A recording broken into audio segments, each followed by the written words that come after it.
to what extent should we worry about every half hour that goes by, every $5 that we spend? You have a whole trend nowadays of finance YouTubers being like, don't spend, your $5 on coffee because you could have put that into an investment account that would have brought you back, $1 million over 40 years.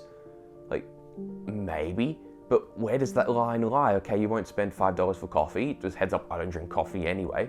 But do you not spend $5 when you're out with friends and you want to get an ice cream? Do you not spend $5 when you want to, let's say, get a really cheap movie ticket somehow? If anyone knows, please tell me.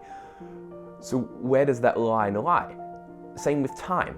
Do you not spend those half an hour relaxing? Where is the trade-off there where between, yes, maybe if you add every half hour up every single day for a whole year, maybe it equals a couple days of productivity.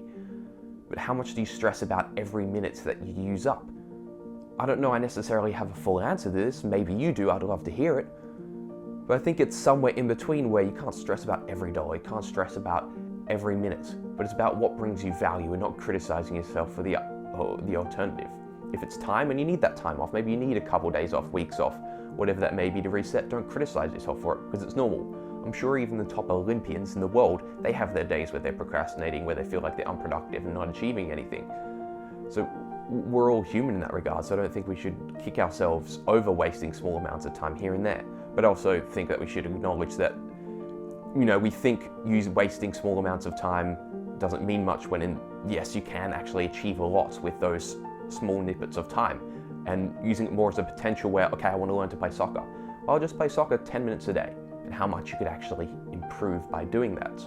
And in regards to money, don't worry about every $5. If you're spending maybe $200 more than you need to a week on stuff that you really don't care about, then maybe look into it. But if it's something that genuinely brings you value, let's say it is that coffee in the morning is what really wakes you up, it's an opportunity to catch up with friends, it's really starts your day strong, then you shouldn't worry about that, shouldn't stress about that, because that genuinely brings you value. And I think that's the key point there. Find out what brings you value, what doesn't, and act on the things that matters.